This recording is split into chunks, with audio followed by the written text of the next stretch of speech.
Pejgamberi sallallahu alaihi wasallam na ka lajmëruar se ngritja e banesave mbi malet e Mekkës është prej shenjave të Kiametit.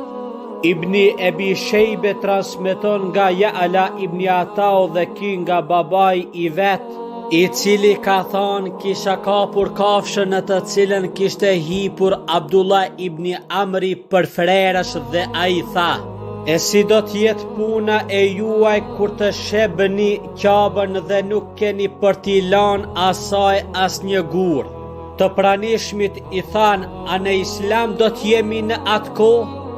Ai tha: "Po, ju do t'jeni në Islam", kurse ata than: "E po çfarë pastaj do t'ketë?" Ai tha: "Pastaj ajo do të ndërtohet më e mirë se çka ka qenë. Kur të shohësh të hapën tunele dhe të shikosh që ndërtesat të ngrihen mbi majat e maleve, dije se çështja është afruar."